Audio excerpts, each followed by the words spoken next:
बिस्मिल्लाहिर्रहमानिर्रहीम। अस्सलाम वालेकुम। आज 12 अक्टूबर बरोज़ मंगल हम बात करेंगे 3 अहम केसेस के हवाले से। पैरागॉन सिटी हाउसिंग रेफरेंस जो कि ख्वाजा बिरादरान ख्वाजा साद रफ़ीक और ख्वाजा सलमान रफ़ीक के ख़िलाफ़ लाहौर की एहतसाब अदालत में आज अहम समाअत हुई और आज बड़ी अहम पेशरफ्त हुई है पैरागॉन रेफरेंस में। उसकी तफसीलात मैं आपके साथ शेयर करूँगा और कैसे पैरागॉन रेफरेंस अपने मंतकी अंजाम की तरफ बढ़ रहा है और जो ख्वाजा बिरादरान हैं उनका मुस्तकबिल क्या होगा इस केस में, क्योंकि ये वो अहम केस है।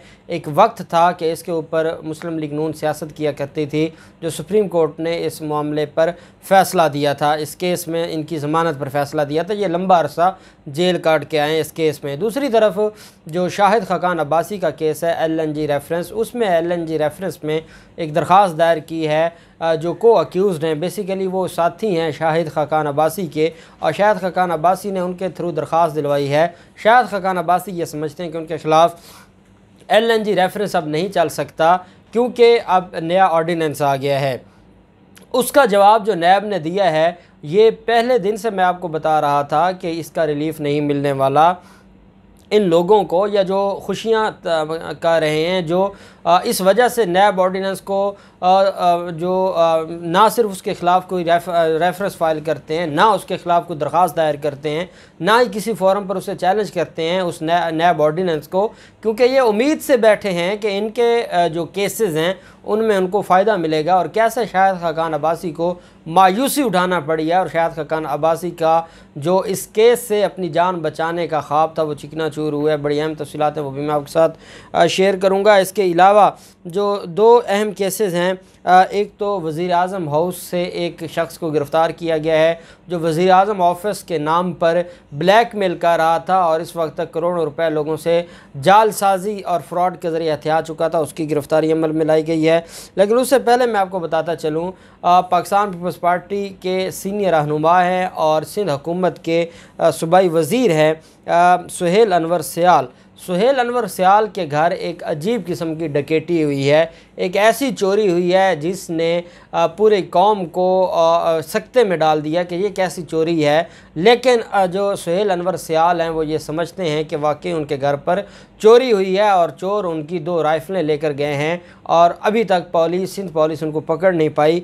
वकूआ जो बनाया है वो ये बनाया गया है कि जो पुलिस ज़राए हैं उनके मुताबिक मुलज़िम सिक्योरिटी एहलकारों की मौजूदगी में घर में दाखिल हुआ।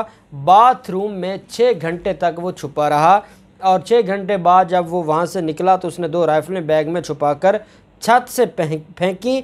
बैग दरख्तों से अटक कर पड़ोस के घर में जा गिरा। मुलज़िम पड़ोस के घर से बैग लेकर फ़रार हो गया, लेकिन ताहम उसको अभी तक पुलिस गिरफ़्तार नहीं कर सकी। सुहेल अनवर सयाल कहते हैं कि मेरे घर में ये डकैती हुई है और मेरी 2 राइफ़लें चुराई गई हैं।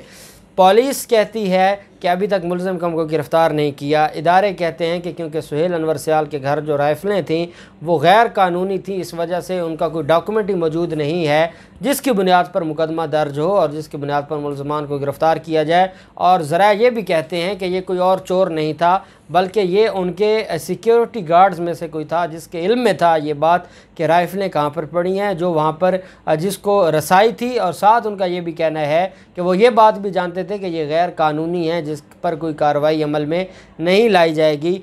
अगर सूबाई वज़ीर सिंध उनके घर पर चोरी हो सकती है और उसके बाद सिंध पुलिस उनको गिरफ़्तार नहीं कर सकती तो ये एक लम्हा फ़िक्रिया है सिंध पुलिस के लिए। और अब ये वज़ीर आज़म इमरान ख़ान पर इल्ज़ाम भी नहीं लगा सकते कि वज़ीर आज़म इमरान ख़ान ने ये कुछ करवाया है या इमरान ख़ान उन मुलज़मान के ख़िलाफ़ कोई कार्रवाई नहीं होने दे रहे। ये इनके अपनी पुलिस है और अपना काम है और अपने इनके सारी चीज़ें हैं। धमकी दी है अनवर सुहेल सयाल ने IG सिंध को। IG सिंध के साथ आजकल इनके मामलात ख़राब हो चुके हैं और वो IG सिंध जो एक वक्त था ज़रदारी माफिया की हर बात मानता था, अब जब से उसने आंखें दिखाना शुरू की हैं तो ये मुराद अली शाह और जो पाकिस्तान पीपल्स पार्टी की हुकूमत है वो IG सिंध मुश्ताक मेहर को घर भेजना चाहती है और वो तब्दील करना चाहती है, लेकिन बग़ैर वफाक की अप्रूवल के वो तब्दील नहीं कर सकती।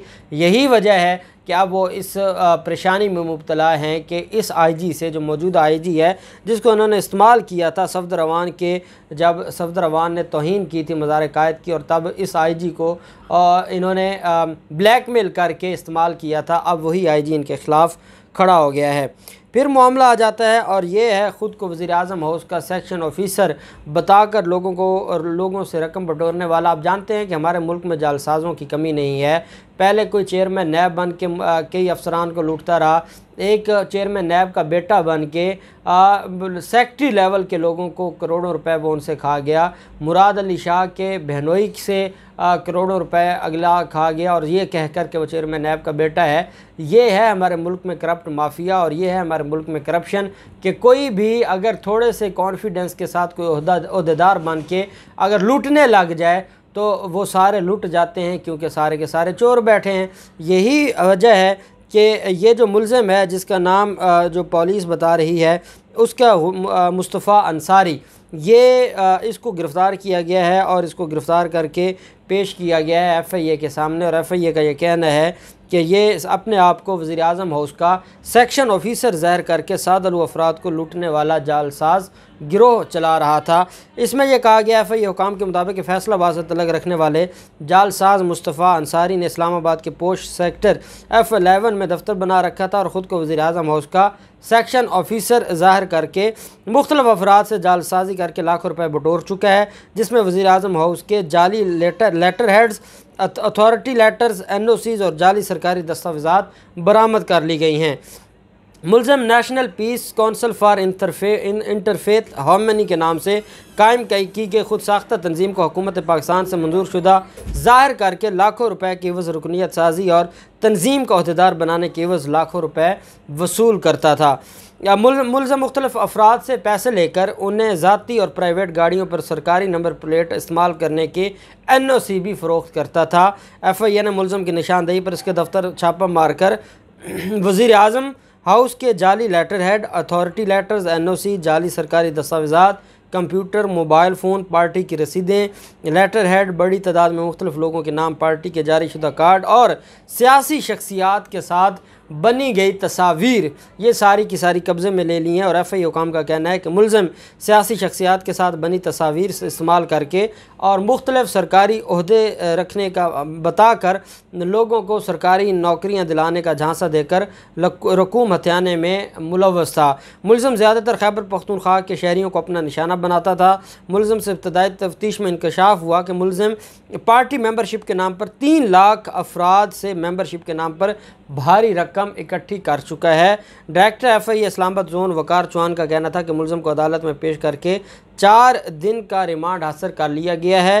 तफ्तीश में मज़ीद इंकशाफात की तवक्को है और उन्होंने ये भी कहा कि इस तफ्तीश में जो भी और बड़े नाम आएंगे और आप अंदाज़ा लगाएं कि कैसे कैसे जालसाज हैं। और ये हमारी कौम को भी देखना होगा, सादा लूह लोगों को लूटने वाले जो लोग हैं वो हमेशा इन लोगों की जो कानून ना जानना है या कानून से ना वाकफ़ियत है उसकी बुनियाद पर इनको लूटा जाता है। तो कानून ये कहता है कि अगर आपको इस बुनियाद पर किसी ने लूटा है कि आप कानून नहीं जानते थे तो कानून आपको सपोर्ट नहीं करेगा, कानून आपकी हेल्प नहीं करेगा।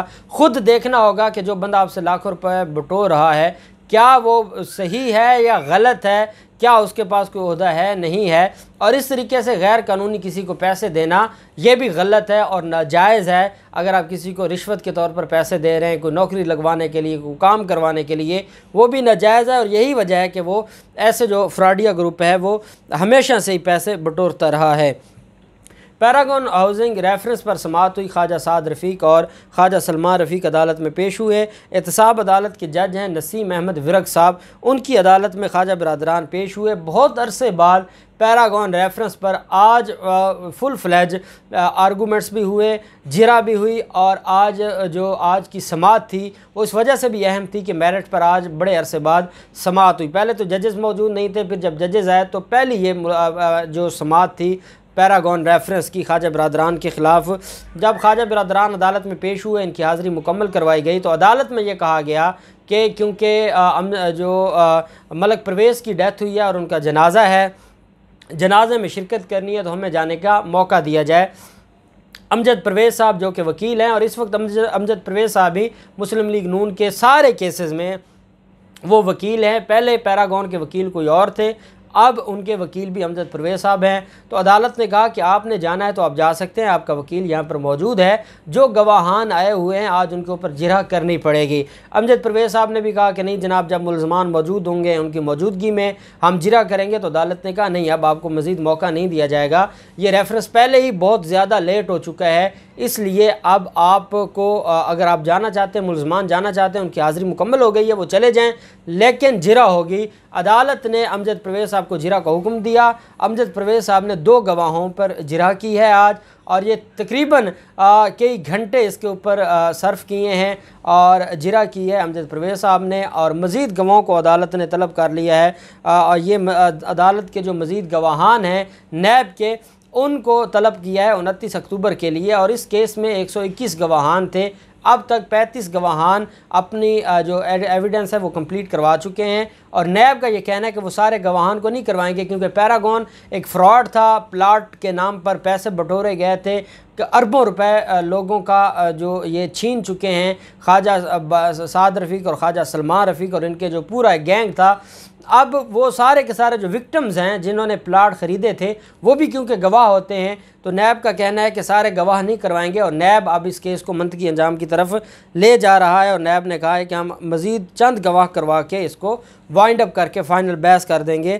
ख्वाजा साद रफ़ीक के साथ ख्वाजा सलमान रफ़ीक है, उमर ज़िया है, नदीम ज़िया है और फ़रहान अली।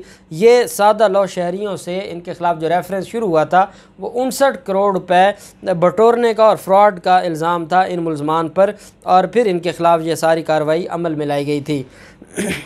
नैब तरमीमी ऑर्डीनेंस मंजूर होने के बाद LNG रेफरेंस में दरख्वास्त दी गई। शाहिद खान अब्बासी ने यह दरख्वास्त दायर करवाई और उसमें यह कहा कि अब नैब ऑर्डीनेंस आ गया है, इस वजह से LNG रेफरेंस जो उसमें कार्रवाई है उसको ख़ारिज किया जाए, LNG रेफरेंस ख़ारिज किया जाए, क्योंकि ये कैबिनेट की मंजूरी से हुआ था। तो कैबिनेट की मंजूरी जब हो जाए या कैबिनेट के मामलात जो हों और उस मंजूरी के बाद जो हो तो उस पर नैब का कानून अप्लीकेबल नहीं होता। जब ये दरख्वास्त दायर की तो आगे नैब ने जवाब दिया कि 6 अक्टूबर का जो ये मामला है नैब ऑर्डीनेंस 6 अक्टूबर को आ रहा है, तो क्या 6 अक्टूबर को आने के बाद जो कैबिनेट का फ़ैसला होगा और उस फैसले की बुनियाद पर कोई कार्रवाई नहीं की जा सकेगी, या पिछले 40 साल में जिसने कोई कैबिनेट का फ़ैसला लिया सबको ही माफ़ कर दिया जाएगा। नैब ने कहा कि ये रेट्रोस्पेक्टिव इफ़ेक्ट नहीं होता, कहीं पूरे ऑर्डिनेंस में नहीं लिखा कि ये पिछले 10 साल पहले से शुरू होगा, ये शुरू हो रहा है 6 अक्टूबर 2021 से। 6 अक्टूबर 2021 के बाद अगर कोई कैबिनेट फैसला करती है या कैबिनेट के फैसले की बुनियाद पर कोई कार्रवाई की जाती है तो उस पर अमल दरामद होगा, ये उससे पहले वालों पर नहीं होगा। वो कानून के मुताबिक केस चलेंगे और कानून के मुताबिक उनको सज़ाएं होंगी। इस वजह से इनकी ये जो दरख्वास्त है ये काबिल समात नहीं है। और उस पर उनके वकील ने कहा कि जनाब ये ज़्यादती है, हमें भी रिलीफ़ दिया जाए। तो अदालत ने कहा रिलीफ़ मिलेगा आपको नैब ऑर्डीनेंस के ज़रिए। अगर तो उसमें कहीं लिखा है कि वो 3 साल पहले से उसका इतलाक़ होता है तो फिर तो आप कह सकते हैं। अगर उसका इतलाक़ 6 अक्टूबर से होगा तो ये फिर 6 अक्टूबर के बाद के मामलात को देखा जाएगा, उससे पहले वालों पर ये उनको ये बेनिफिट नहीं देगा और उनका केस मेरिट पर चलेगा। देखते हैं अब इन सारे केसेस में मज़ीद क्या पेशरफ्त होती है। जो भी तफसीलात होंगी आपके साथ शेयर करते रहेंगे। अल्लाह पाक पाकिस्तान का हामी नासिर हो। बहुत शुक्रिया। अल्लाह हाफ़िज़। पाकिस्तान जिंदाबाद।